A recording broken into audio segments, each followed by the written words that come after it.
Hello बच्चों, एक बार फिर से वीकेएम क्लासेस के इस ऑनलाइन यूट्यूब चैनल पर आपका हार्दिक स्वागत और अभिनंदन।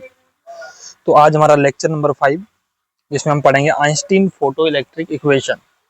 बच्चों, आइंस्टीन ने पार्टिकल नेचर की हेल्प लेते हुए, लाइट का पार्टिकल नेचर का हेल्प लेते हुए, इन्होंने फोटो इलेक्ट्रिक इफेक्ट को कंप्लीटली समझाया। तो आज हम इसी को डिटेल में देखने वाले हैं, तो बने रहिएगा लेक्चर में। चलिए स्टार्ट करते हैं।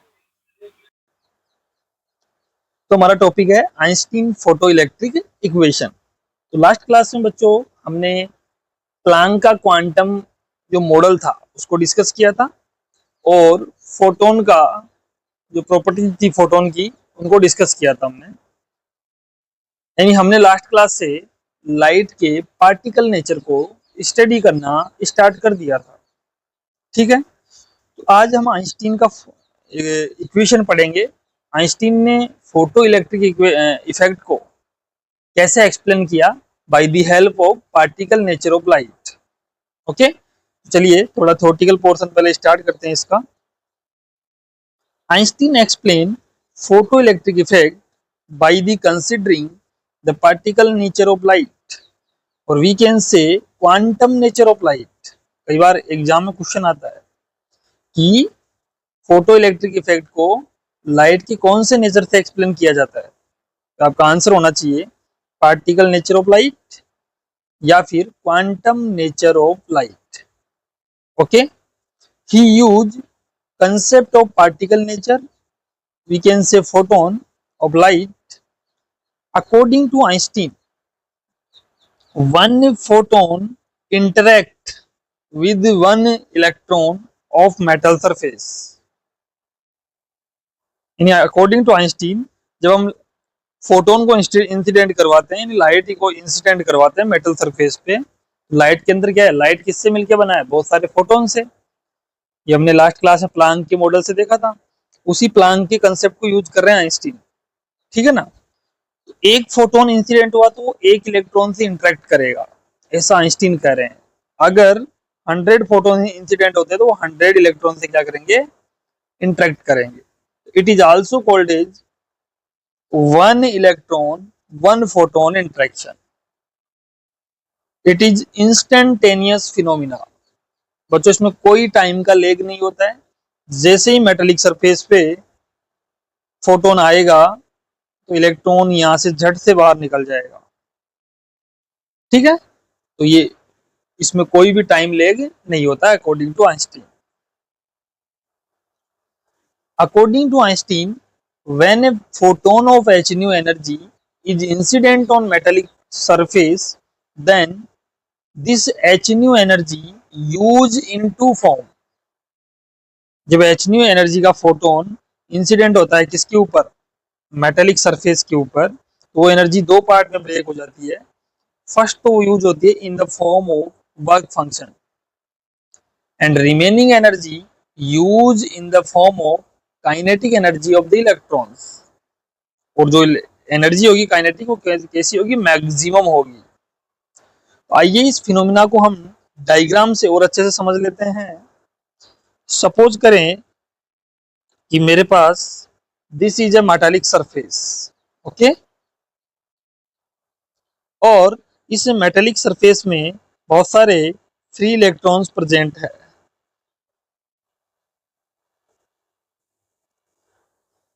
अब क्या होगा कि इस मेटेलिक सरफेस पे इलेक्ट्रॉन्स क्या होंगे, फोटोन क्या होंगे, इंसिडेंट होंगे। क्योंकि अकॉर्डिंग टू प्लैंक, लाइट जो है पैकेट्स के फॉर्म में आती है, एनर्जी के पैकेट्स के फॉर्म में।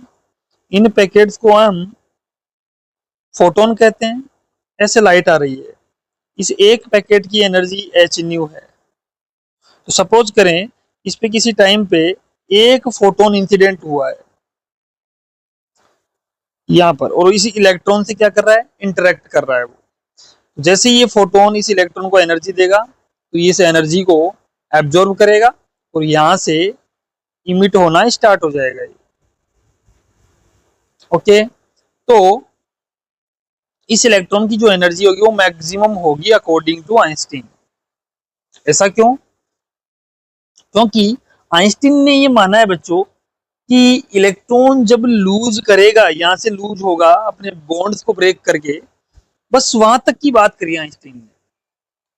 हो सकता है ये फोटोन नीचे भी आ रहा हो, ऐसे करते करते इस इलेक्ट्रॉन से इंटरेक्ट कर रहा हो। तो अब ये इलेक्ट्रॉन जो नीचे वाला है, ये बच्चों अदर इलेक्ट्रॉन या फिर अदर, क्योंकि मेटल के अंदर बहुत सारे एटम्स होते हैं, तो उनके न्यूक्लियस से भी ये क्या कर सकता है, इंटरेक्शन कर सकता है। तो बच्चों इस इलेक्ट्रॉन की क्या होगी, अंदर ही अंदर कोलिजन्स होंगी।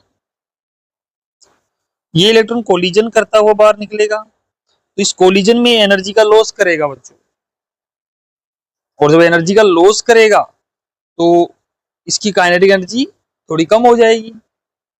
तो आइंस्टीन ने आफ्टर लूजिंग के बाद की बात नहीं करी है, बस जस्ट लूज होने तक की बात करी है। इलेक्ट्रॉन यहां से फ्री हुआ, और फ्री होगा तो वो मैक्सिमम काइनेटिक एनर्जी से इस मेटल सरफेस से निकलेगा। और ये तो आप भी जानते हैं बच्चों, जो सरफेस वाले इलेक्ट्रॉन है ना, वो जल्दी निकलेंगे। इनको एनर्जी कम देनी पड़ेगी, यानी एनर्जी देने का मतलब कि फटाक से बाहर आ जाएंगे, ये कोई कोलिजन नहीं करेंगे। बताओ क्यों करेंगे, इनसे ऊपर कोई इलेक्ट्रॉन ही नहीं है, ये अदर इलेक्ट्रॉन से इतना कोलिजन नहीं करेंगे। तो इसी इलेक्ट्रॉन के बजाय ये इलेक्ट्रॉन जल्दी निकलेगा, इसकी काइनेटिक एनर्जी मैक्सिमम होगी, इसकी एनर्जी थोड़ी सी कम हो जाएगी। तो क्यों हुई कम, क्योंकि ये कोलिजन करता हुआ बाहर निकलेगा। तो कोलिजन्स, हीटिंग्स, काफी सारे अदर लॉसेस के अंदर एनर्जी थोड़ी सी लॉस हो जाएगी यहाँ पर। इस वजह से काइनेटिक एनर्जी उसकी मिनिमम यानी कि थोड़ी कम हो जाएगी। तो अकॉर्डिंग टू आइंस्टीन, एचन्यू ऊर्जा का जो फोटोन यहाँ पर जा रहा है वो दो पार्ट में ब्रेक हो जाएगा। पहला इस मेटल के वर्क फंक्शन में, और वर्क फंक्शन क्या था बच्चों, मिनिमम एनर्जी थी ये, मैंने पहले पढ़ा दिया ये मिनिमम एनर्जी।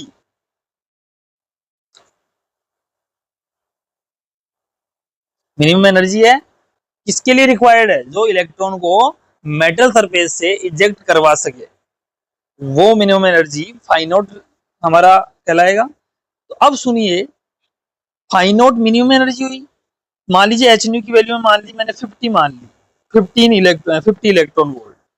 सपोज करो इस मेटल का वर्क फंक्शन है 5 इलेक्ट्रॉन वोल्ट।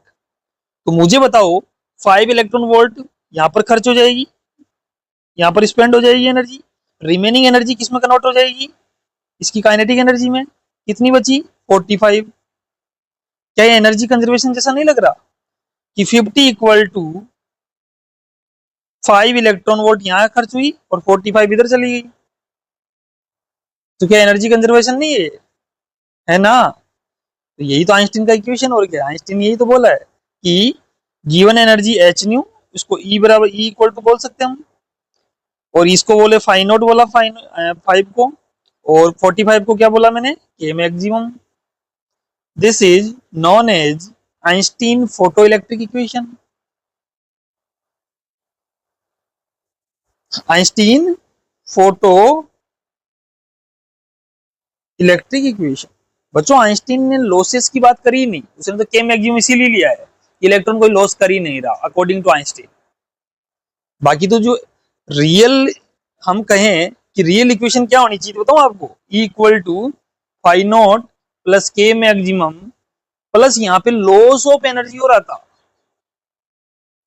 बट आइंस्टीन ने लॉस ऑफ एनर्जी को जीरो माना है बच्चों। बस अकॉर्डिंग टू आइंस्टीन इतना ही इक्वेशन होगा। आई बात समझ में, ये आपके एनसीईआरटी में नहीं दे रखा है, बट मैंने आपको डिटेल में समझाया है कि कई बच्चों को ये समझ में नहीं आता कि के मैक्सिमम क्यों लिखा है। बच्चों के मैक्सिमम इसीलिए लिखा है आइंस्टीन ने क्योंकि उनका मानना है कि जैसे ही इलेक्ट्रॉन मेटल सरफेस से फ्री होगा, फ्री होते ही वो मैक्सिमम काइनेटिक एनर्जी से बाहर निकलेगा। जैसे मान लो तुम किसी कमरे में हो, बंद हो, और तू अचानक से दरवाजे को खोला जाए, और मान लीजिए बाहर कुछ अच्छा कुछ प्रोग्राम कुछ भी हो रहा है, तो तुम क्या करोगे, तेजी से उसको देखने के लिए भागोगे। लेकिन मान लो रास्ते में एक शेर खड़ा है तुम्हारे दरवाजे खोलने के और तुम्हारे उस प्रोग्राम के बीच में, एक शेर खड़ा है कहीं पे, तो अब बताओ तुम्हारी स्पीड क्या हो जाएगी, डाउन। क्यों, तुम डर जाओगे उससे, तुम्हें उससे भी कोलिजन करते हुए जाना पड़ेगा, उससे भी यानी कि उसका भी सामना करना पड़ेगा आपको। तो बच्चों, इलेक्ट्रॉन के जब इलेक्ट्रॉन लूज करता है, जब वो बाहर निकलता है, तो उसके रास्ते में कितने इलेक्ट्रॉन आ रहे हैं, कितने कोई न्यूक्लियस आ रहे हैं, अदर एटम्स आ रहे हैं, तो उनसे भी वो कोलिजन करता है। उस कोलिजन को आइंस्टीन ने कंसीडर नहीं किया है, उन्होंने एक आइडियल सिचुएशन मानी है बच्चों। इसलिए आपको पता है, अगर आइडियल मानी है तो काइनेटिक एनर्जी मैक्सिमम ही होगी इलेक्ट्रॉन के पास। ओके, तो ये हम इसको क्या बोलेंगे, दिस इज आइंस्टीन इक्वेशन, या लिख दिया मैंने ऊपर, आप इसको अच्छे से लिखना बच्चों नोट्स के अंदर, है ना। इसको मैं हटा देता हूं, ये मैंने ओनली एक एग्जांपल आपको दिया था, ये आपको ये नहीं लिखना है, ये मैंने ओनली समझाया है, बस ये डायग्राम बनाना है। 50-50 मत लिख लेना तुम लोग, है ना, कई बच्चे समझ लेते हैं एनसीईआरटी में दिया हुआ है, लिख लो इसको। उनके लिए ये भी कॉन्सेप्ट ही है, 45 ये रट लेते हैं, उनको ही रटना नहीं है। ठीक है। अब देखो बच्चों, इसको थोड़ा सा मैं और सोल्व कर देता हूँ। ई की value H nu, phi not की वैल्यू सभी को पता है एच न्यू नॉट, और के मैक्सिमम आपने आपको सभी को पता है, काइनेटिक एनर्जी का formula 1/2 M V maximum square, ये भी आइंस्टीन का इक्वेशन है। यहां से आप और भी कर सकते हैं, 1/2 एम वी मैक्सिमम का स्क्वायर इक्वल टू में कितना हो जाएगा, H nu minus H nu not, ये भी आइंस्टीन का इक्वेशन है। ओके, इसको भी आप आइंस्टीन इक्वेशन बोल सकते हैं।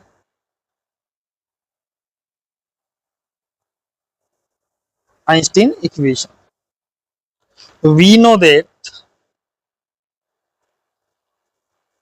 we know that 1/2 mv maximum square is equal to कितना था, ई इंटू वी एस, ये भी मैंने आपको पहले बता रखा है स्टॉपिंग पोटेंशियल के फॉर्म में। तो यहां से कितना आ जाएगा, हमारा आइंस्टीन का जो इक्वेशन है वो बनेगा H nu naught plus E into V S. यहाँ से इसको इधर ले आओ, तो H nu minus H nu naught E into V S, तो E V S is equal to H nu minus H nu naught, और यहां से आप लोग वी एस की वैल्यू निकालना चाहो, तो ई कहाँ चला जाएगा, डिवाइड में, एच बाई ई न्यू, फिर इसको फाई नॉट कह दो बच्चों वापस, फाई नॉट अपॉन ई। तो ये हमारे पास एक इक्वेशन आ गई। इस इक्वेशन में देखो क्या क्या है, इसकी कंपैरिजन अपन करेंगे। इसको अगर मैं y बोल दूं, इस ब्रैकेट क्वांटिटी को मैं m बोल दूं, इसको मैं x बोल लूं, और इस पूरे को मैं c बोल दूं, तो आपने y is equal to M X plus C का ग्राफ पढ़ा है।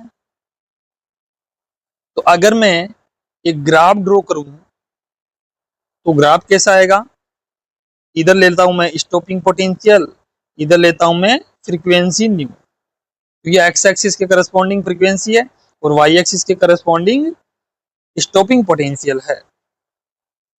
तो बच्चों कैसे बनेगा ग्राफ, अब आप देखो, जो इंटरसेप्ट आ रहा है, अगर मैं यहां से कंपेयर करके देखूं, तो एम की वैल्यू आ गई एच बाई ई, बच्चों ये स्लोप है, स्लोप, और सी की वैल्यू आएगी minus five not by E, सही ना।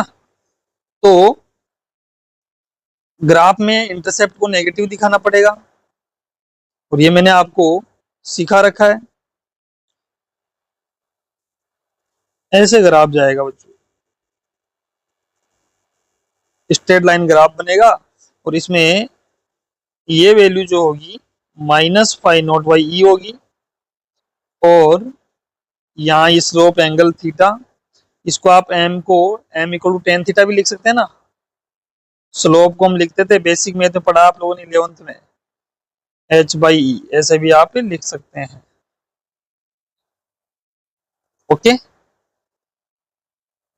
तो आप देखो ये जो पॉइंट है इसे मैं न्यू नोट बोलूंगा बच्चों, ये हमारी वो थ्रेशोल्ड फ्रीक्वेंसी है। थ्रेशोल्ड थ्रेशोल्ड फ्रीक्वेंसी, इसका मतलब फोटो इलेक्ट्रिक इफेक्ट यहीं से शुरू होगा बच्चों। अगर आप बात करें इससे पहले वाली इस वाली वैल्यू पे, यहाँ पर कोई फोटो इलेक्ट्रिक इफेक्ट नहीं होगा, क्योंकि फोटो इलेक्ट्रिक इफेक्ट कब होता है, या तो फ्रीक्वेंसी न्यू नॉट यानी थ्रेशोल्ड के इक्वल हो, या थ्रेशोल्ड से ज्यादा होनी चाहिए। थ्रेशोल्ड से कम पे क्या नहीं होती है, फोटो इलेक्ट्रिक इफेक्ट होता ही नहीं है। तो आप देख रहे हो ये जो लाइन है ना ये वाली, इस पे फ्रीक्वेंसी को रिप्रेजेंट कर रहे हैं अपन इस लाइन पे, तो यहाँ पर भी कोई ना कोई फ्रीक्वेंसी आएगी। तो आप देख रहे हो ग्राफ यहीं से बनना स्टार्ट हुआ है, इसका मतलब इससे पहले तो कोई ग्राफ ही नहीं था इस रीजन में, तो था क्या, इसका मतलब यहाँ फोटो इलेक्ट्रिक हुआ ही नहीं है इस रीजन में। देखो ये जो मैं व्हाइट लाइन कर रहा हूँ ना, ये आप देख रहे हो यहाँ पे फोटो इलेक्ट्रिक इफेक्ट हो ही नहीं रहा है। तो ये ग्राफ आपको आइंस्टीन की इक्वेशन से मिला है, जो कि हमारा एक्सपेरिमेंटल ग्राफ भी ऐसा ही था। तो आइंस्टीन फोटो इलेक्ट्रिक इफेक्ट को एक्सप्लेन करने में सक्सेसफुल रहे by the help of particle nature, और we can say quantum nature of light. Okay, तो एक बार आप यहाँ तक नोट डाउन करें, ठीक है। तो कई बार बच्चों यहाँ पर आपसे कैलकुलेट करवा भी लेता है वो, कई बार आपसे प्लांक कांस्टेंट निकलवाएगा। प्लांक कांस्टेंट कैसे निकालोगे, एच और एम से मल्टीप्लाई कर दो, एम इंटू एम क्या है मैं लिख देता हूँ, एच यहाँ पर आपका एक्सपेरिमेंटल आएगा बच्चों। तुम कहोगे सर प्लांक कांस्टेंट को कैलकुलेट करने की क्या जरूरत है, हमें याद है ना पहले से 6.6। नहीं बच्चों, ये आपके एक्सपेरिमेंट के हिसाब से आएगा, कई बार 6.5 आएगा, कई बार है ना, तो वैल्यूज में फर्क आएगा। तो एच जो निकाल रहे हैं अपन वो एक्सपेरिमेंटल वाला निकाल रहे हैं।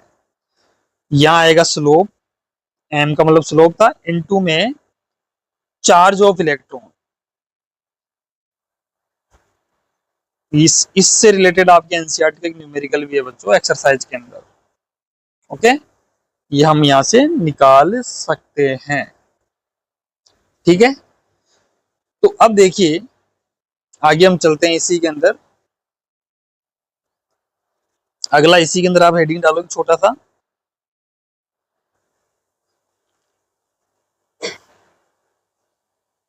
Explanation of photo electric effect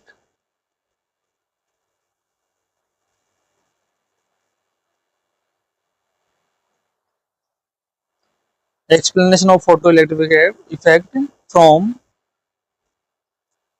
Einstein equation।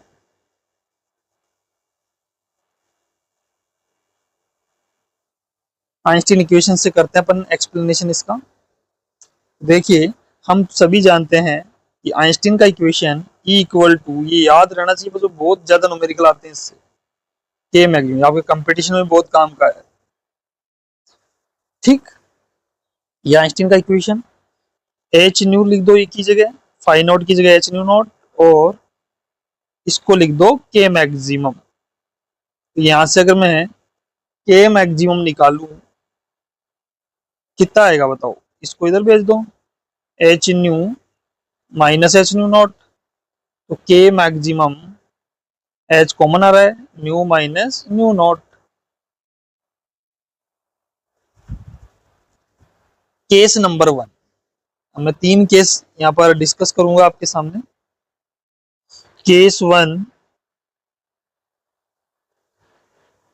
If nu greater than nu not, then क्या होगा बच्चों, अगर न्यू की वैल्यू, देखना इसमें इस इक्वेशन को देखो, अगर न्यू की वैल्यू न्यू नॉट से ज्यादा है बच्चों, सपोज करो न्यू की वैल्यू है 10 और न्यू नॉट की मान ली 5, तो 10 माइनस 5 कितना आएगा 5, यानी वैल्यू पॉजिटिव आ रही है, एच वैसे ही पॉजिटिव होता है। तो बच्चों ये पूरा इधर वाला पार्ट पॉजिटिव ही रहेगा, इसका मतलब के मैक्सिमम किसके इक्वल हो गया, पॉजिटिव वैल्यू के equal. It means then K maximum is equal to positive, और जब के मैक्सिमम मैक्सिमम पॉजिटिव होता है इसका मतलब काइनेटिक एनर्जी पॉजिटिव है। In this case photo electric effect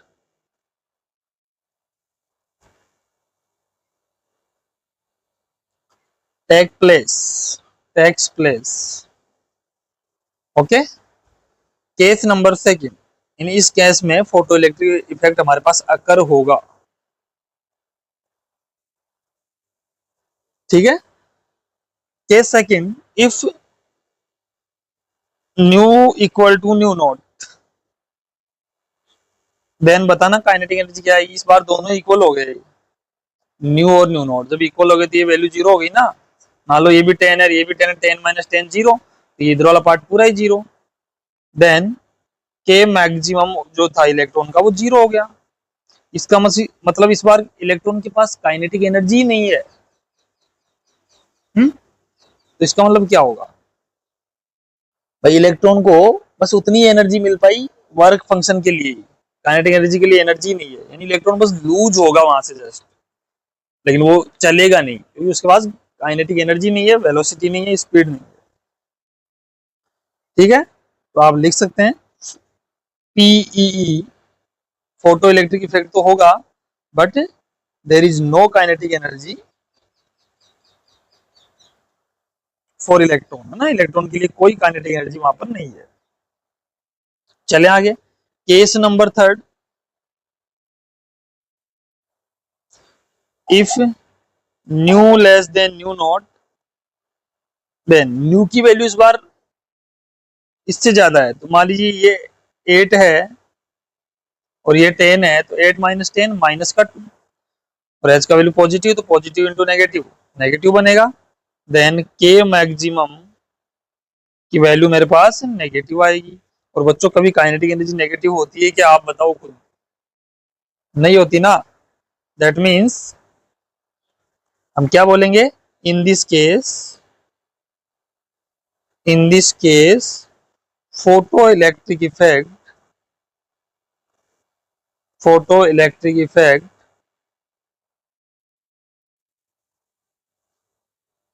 doesn't take place,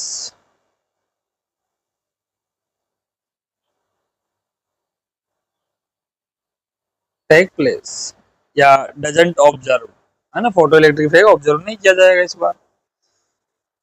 तो ये हमारे पास तीन केस हुए इसके।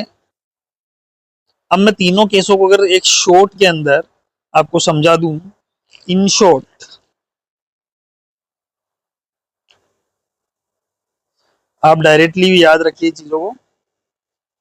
New greater than nu not पे बच्चों फोटो इलेक्ट्रिक इफेक्ट होगा, nu equal to nu not पे फोटो इलेक्ट्रिक इफेक्ट तो होगा बट इलेक्ट्रॉन के पास काइनेटिक एनर्जी नहीं होगी। और new less than nu not पे फोटो इलेक्ट्रिक इफेक्ट नहीं होगा बच्चों। और यहां से आप एक कंडीशन और निकाल सकते हैं, देखो रटने की जरूरत नहीं है इनको, आपको समझो चीजों को, ठीक है। अब समझने की कोशिश करो, अगर मैं इनको, इस वाले पार्ट को देखना, इनको एच से मल्टीप्लाई कर दूं सबको, तो क्या मिलेगा बताना तुम। H new greater then H nu not, क्या बना, ये तो बन गया ई और ये बन गया फाई नॉट, ऐसे बनेगा ना सब में। तो अगर मैं डायरेक्टली लिखूं तो इसको लिख सकता हूं E greater than phi naught, E equal to phi naught, और E less than phi naught. तो अगर ऐसा हुआ तो यहाँ पी होगा, यहाँ पी होगा, और यहाँ पे पीई नहीं होगा। तो ये जो नीचे वाला बता रहा हूँ ना, ये वाला, ये आपके एनसीईआरटी में इसके बेसिस पे एक न्यूमेरिकल है, ओके। इससे इस पे बेसिस एक न्यूमेरिकल आपके एनसीईआरटी में दे रखा है कि अगर गिवन एनर्जी फोटोन की वो अगर वर्क फंक्शन से ज्यादा है तभी फोटो इलेक्ट्रिक हो रहा है, अगर वर्क फंक्शन के इक्वल है तो भी हो रहा है, लेकिन वर्क फंक्शन से अगर कम है तो नहीं होगा, ठीक है। अब कुछ पॉइंट्स देख लो फटाफट। If frequency of incident light increases, then kinetic energy of emitted electron will increase. ये हमने एक्सपेरिमेंटली भी देखा था और आप इक्वेशन से भी देख लो. अगर आप फ्रीक्वेंसी को इंक्रीज करते हो, देखो इक्वेशन में क्या हो रहा है कि अगर आप फ्रीक्वेंसी को इंक्रीज करते हो, यानी एनर्जी बढ़ेगी, एनर्जी इंक्रीज होगी, उससे क्या होगा, ये तो कांस्टेंट है, तो आप देखोगे काइनेटिक एनर्जी भी क्या हो जाएगी, इंक्रीज हो जाएगी. अगर इसको डिक्रीज करोगे तो ये भी डिक्रीज हो जाएगी. ये तो एक फिक्स वैल्यू है ना, ये तो मेटल का फिक्स होता है हर मेटल के लिए. तो इलेक्ट्रॉन विल इंक्रीज, उसकी काइनेटिक एनर्जी इंक्रीज हो जाएगी.